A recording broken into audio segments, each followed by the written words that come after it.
What is up, guys? Welcome back to another episode of the Huddersfield Town Career Mode here on FIFA 18. And of course, guys, in this episode, we have 3 more games to come. We have been playing around with the sliders a little bit, but I'm going to touch upon that in today's episode. Apparently, there's been a new patch released. I don't know if it's only come to PC as of right now, but they have apparently kind of fixed the goalkeepers in the game, making their reactions a little bit better. So, next episode, we play with exactly the same sliders. But then the episode after that, I'm going to improve the AI even more because, as you know of right now, we are sat top of the table with Huddersfield Town. And to be completely honest, the team I've got, the players we've got at the club, we shouldn't really be sat top of the table with Huddersfield. So the truthful matter of it is, Legendary is not hard enough this year. I don't know what they did to it. Maybe they need to improve it even more. Last year when I started on Legendary, I really did struggle. It was a lot harder than it is this year in career mode. So I am going to be playing around even more with sliders in the next episodes to try and make the game a little bit more difficult. I don't know exactly the way I'm going to do that regarding sliders. We have actually sped up the clips here for Southampton. So hopefully it will work today, and hopefully I won't get flagged for copyright and stuff like that. But as you can see, that is basically the animation of the players walking out. That's the whole animation. Hopefully, as I said, won't get flagged. I've sped it up, so I'm hoping everything will be good to go. But as I said, I'm going to be messing around with the sliders, hopefully in the next episodes, to try and make the game even more tough for us. But this game here, guys, didn't start off perfectly. Manolo Gabbiadini with 1 chance and 1 goal in the game as well. To give myself credit, Legendary this year, it's not hard, but at the same time, I'm scoring a lot of goals. And I think that goes for everybody. This year, this game, the free-flowing attack and stuff, the way it is, your shots seem really accurate. The way you can play passes about and ping them about is even more, different. So, to say the least, guys, it's a lot easier this year. I don't know why that is, whether or not they've made the game easier to score, and that's the reason that everybody's finding Legendary a bit more easier, but at the same time, it is certainly a bit more easier. But we found ourselves a goal down here nonetheless, and we ended up with Tommins trying to get us back in this, stealing the ball back, puts a cross in. Smolov really should score. Free header, he has to finish that one off, and somehow he heads it straight at the goalkeeper. And then in the 39th minute of it, Tommy Smith goes down the right, looks to whip in across again, gets the cross towards the back post. This time it's Rashford on the head, and this time it's wide of the post. So yeah, struggling to get ourselves back into it. But on the stroke of half-time, guys, Southampton here looking to add a second to the mix. Gave the ball backwards, and eventually James Ward-Prowse here gives it away to Aaron Moy. Moy picks up the ball, plays a nice ball into Smolov. Smolov waits, gives it off to Rashford. Rashford to Aaron Moy, and Moy makes no mistake with the finish at all. So there you go, 1-1 in the game, and ever since we went 1-0 down, we were dominating. Now, if you remember what I did with the sliders, guys, I did adjust them. So basically, I moved down the shot error of the CPU, which basically means their shots are more accurate, and I kind of bumped up the CPU goalkeeper to make their goalkeeper better. The only issue is the AI are not creating enough chances, and I don't know how to make that different, because if I bump up like the acceleration and the sprint speed of the AI, it's going to make it tough for me to really be able to keep up with them in terms of pace. I could move pass error down, so then that way their passes are more on point, hence maybe creating more chances. But the truthful matter is, guys, when we were 62 minutes in this one, we were still in the game against Southampton, and Aaron Moy gave it to Smolov, and Smolov again should have made the score at 2-1. So, I was creating opportunities, and one of them was bound to go in eventually here. And 82 minutes in, Smith to Kachunga. Kachunga going down the right, gives it back to Smith. Smith gets on this right-hand side, whips it across towards the back stick to an unmarked Marcus Rashford, who gets his volley on target and into the bottom corner to make the score 2-1. And that's the problem. I was creating chances, I was bound to score. Ever since Southampton went 1-0 up, they didn't create another chance. So it's all well and good me moving down the CPU shot error to make them have more accurate shots, but if they're not creating chances to take those shots, then I can't really do too much about it. So I think what I'm going to do is I'm going to move the pass error down as well, so their passing's a bit more fluid, allows them to create more chances, hence making it more difficult, and I might move the shot error back to the way it was, because it's not the issue of them not, scoring chances. The issue is they're not creating chances. And I'm not putting that down to my defense, because I am absolutely horrendous this year at defending at FIFA. So I'm putting it down to the fact that I probably need to move the pass error down, not necessarily the shot error, because They had one chance, they scored it, pretty much. But they didn't create anything after that, and that was the main issue of it. But we picked up another 3 points, and as you guys rightfully, you know, are probably thinking right now, it won't make the series very interesting if we win the Premier League title in our first season. Do you know what I'm saying? So I don't particularly want to win it in my first year, so that's why I want to make the game even more harder for myself. And to do that, I'm going to have to try and play around with sliders. So I want this series to be as challenging as possible, but at the same time be enjoyable for you guys to watch as well. So hopefully you understand where I'm coming from regarding the sliders and stuff and regarding the difficulty. I want to make the series interesting, and I know a lot of people are going to get bored if I'm winning it in the first year of trying. So although he picked up 3 points there, guys, the episodes are going to get significantly harder later on. I'm just wishing, guys, they could release the ultimate difficulty to, like, you know, career mode and stuff, because it's on Ultimate Team. You know, every chance that they possibly might release it onto career mode, and it makes it a whole lot harder for us. Do you know what I'm saying? Like, it would make the game harder for me and a lot of other people as well. So, yeah, I can beat the AI on Legendary on career mode, but yeah, I can't beat the AI on Legendary on Ultimate Team. I don't know what it is. So there you go. I'm playing around with the sliders again. I moved the pass error down on Stoke here for this game to 45 to hopefully give them a little bit more stuff to play with. And the only issue is, guys, when I'm moving these sliders, I'm going to have to test them out. I'm going to have to play games to try and test them out. So I might have to play a few off camera in terms of, like, not on a series, just to see if I can get the right balance in there. So as we took on Stoke for the second game of today's episode here at the John Smith Stadium, our home game in this one, we came off the back of that 2-1 win against Southampton. And as you can see there, 19 league games in, we're still top of the table. Admittedly, that might be down to the fact that some of the other teams in our division are not playing well at all. And my team for this one was slightly weaker than I would have liked as well. We had to play Munier and Palmer, and there was no Rashford or Smolov, the league's 2 top scorers at the moment. So it's a 5 at the back from Stoke.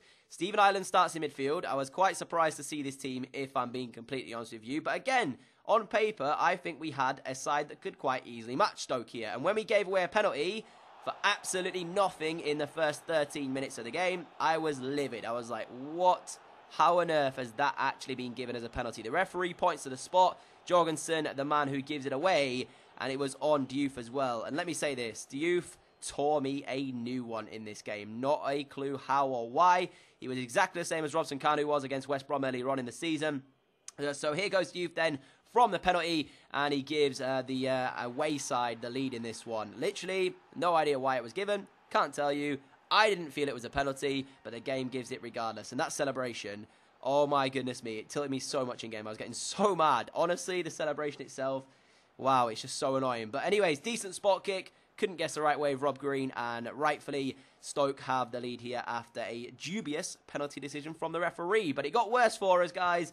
On the stroke of half-time, my defending just wasn't there. Shaqiri, good work, gives it back to Diouf, and Diouf makes the score 2-0 to the opponents here. So maybe this balance of the sliders is okay for us. Maybe I've got it right this time. As you can see, Shaqiri to Diouf. Diouf makes the score 2-0. And literally, that was 2 shots, 2 goals. That's what I'm talking about. The shot error, it's so annoying when you give them a chance because they take it. And at the same time, I need to try and give them as many opportunities in terms of, like, you know, moving the sliders around so to make the game more interesting. But yeah, I just don't know what happened to me in this game. I'm going to put it down to A, trying to out the new sliders, and B, my defense was just all over the place here as we go 3-0 down now. Diouf capping off a very good performance with his hat-trick there. Came out in the second half, and I told myself as soon as I came back out, I was like, we need to just get ourselves back in this one. Focus now. We've still got 45 minutes to go. If I can get a goal nice and early, we'll be able to get ourselves back in this. And then this happened. Literally, my 4 defenders there, none of them got close to him. And it was just one of those days where Diouf was always going to score. Everything he touched was turning into goal at that stage. And 85 minutes in, we did manage to pull one back. Kachunga gets it on the left-hand side, whips it across towards the middle, and Palmer is there with the header to make the score 3-1. But because there was only 5 minutes to go, I didn't feel like we had enough time to try and get ourselves back in this one. So if that goal had have come in like the 47th minute or something and we hadn't conceded a third, maybe there would have been time for us to try and get something out of the game. But 90 minutes in, guys, I honestly was trying to just work some space and I couldn't find it. Stoke with 5 at the back just sat everybody back, barring the man up front.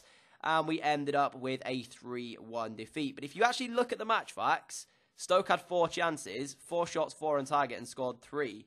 We had 6, 5 on target, and scored 1.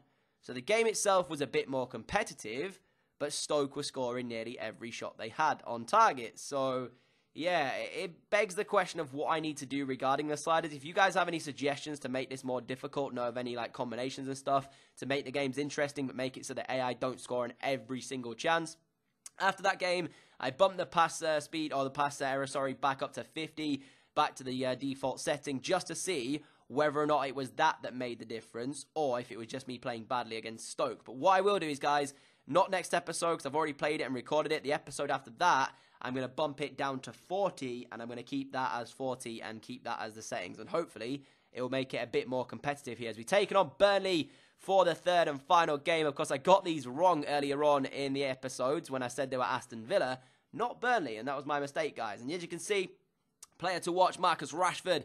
On the day, he scored 13 league goals so far, and that is how we were lining up for this one. Our usual starting 11, in Smoy, Rashford, Smolov as the front four. So hopefully we had enough firepower to get the points done in this game here. But Burnley have a decent side.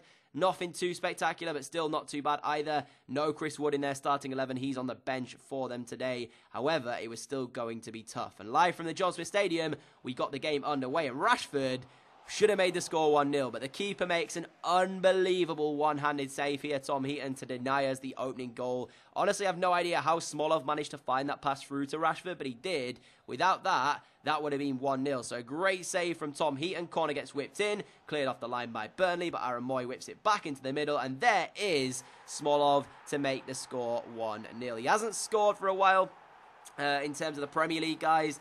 So I really wanted him to get a goal after his, shocker earlier on against Southampton when he missed that header from literally, 5-6 yards out. But he got one here. So he took the lead against Burnley. Smolov with it. You can say Tom Heaton should have done better with that one. But truthfully, his earlier save kind of warranted that, I guess. He made an unbelievable save just before that to deny Rashford. So it is what it is. I mean, you can't really ask too much of your goalkeeper when he's made one unbelievable save already. And there is what it meant for Sean Dyche. He was absolutely livid on the touchline. Couldn't believe it. But Burnley didn't sit back. They made sure they took the game to me. Sam Vokes into Jack Cork. And Jack Cork made the score 1-1. And again, that was Burnley's real first highlight chance of the game. They didn't really create too much other than that stage. And they took it. So fair play to them. I wasn't expecting actually Vokes to lay that across. I was expecting Vokes to take the strike on himself. But he was unselfish and it got Burnley back into it. Now, from one dubious penalty decision against Stoke to another this time against Burnley. And it's going our way this time. It was a bit of an interesting one, this one. Tarkowski here, you can see. Does he win the ball or does he actually take the man? I actually skipped the replay. My bad, guys. But regardless, Smolov to step up and grab a brace for himself. And you can guarantee he does that. Huddersfield Town 2, Burnley 1, 15 minutes to go. So Smolov scores 2 in one day, and that could be enough to get us the points in this one. I felt kind of harsh on Burnley, though. As I said, it was a dubious penalty decision. Tarkowski was maybe a bit unlucky with the fact that it was given, although he doesn't necessarily win the ball when I saw it back in terms of that one there. It's just he doesn't really take the man, I don't think, in all honesty, 100%. I don't think he means to, is what I'm saying. So, regardless, we're trying to find something, as here as Burnley sent a lot of players up to try and get themselves back in this one, and we exploited that with Smolov as he grabs himself the hat-trick with the low-driven shot. And again, driven shots broken, absolutely broken in this year's game. But regardless, we're 3-1 up, and I probably should have kept the sliders the way they were because it was more competitive when we played against Stoke, so that's probably what I'll do from now on. But regardless, guys, would you say that Huddersfield Town could probably beat Burnley in real life? I don't think this is that an unrealistic result. The only unrealistic thing is as being top of the table, and that's really what my my kind of thing is looking at right now. So, anyway, Smolov hat-trick, 3-1, 3 points. Very happy indeed. We pick up 6 from the possible 9 in today's episode. A win against Southampton coming from behind, and then a win against Burnley here. Match facts-wise, actually, Burnley did create a few chances. Now, I don't know why they weren't really accurate on the day. I mean, they had 4 on target after the 7 shots they had. And truthfully, other than the goal, the other 3 were from, kind of edge of the area being blocked. So, yeah, a bit worrying for that aspect of it. Maybe it was just the team itself rather than the actual sliders. But you can see the rest of the results there on your screen, and that does keep us top of the table by 6 points. So I will be messing around, guys, trying my best to change some stuff up regarding the sliders. We get our new signing into the club from FC Barcelona B, our left back, the 19-year-old. I'm not going to try and pronounce it. I think his first name's Mark, so I'll call him Mark for now. And then we also went in to sign some pre-contract players ahead of next year. We've got a goalkeeper here, 81 rated. You'll see him pop up on the screen in just a moment. Again, I can't pronounce his second name, so I'm going to say Lucas as his first because that is his name. He only wants around about, I think, £30,000 a week. So I was happy to offer that because, as you know, Lossell's on loan here and Green's in his last year of his contract. And I don't want to re-sign Green. We do have a backup goalkeeper, one of our youth players coming through. So I felt like if we signed Lucas there, we could also have the backup of our player academy coming through the academy thing. So I didn't really need to get another one. Then I went out and picked up Daniel Caricho. Probably butchered that name, guys. I apologize. He's playing his football in Spain currently, but it would be a nice addition to have at centre-back. He's around the 80 rated mark. So again, an 81 and 80 rated. Not too bad for pre-contract signings. I'll take them 100%. But other than that, guys, that'll be where we end today's episode off. If you have enjoyed it, a like rating would be greatly appreciated. I'll see you all again at 6 p.m. UK time tonight, guys, for yet another video. Catch you all then, guys. You don't want to miss it. Adios!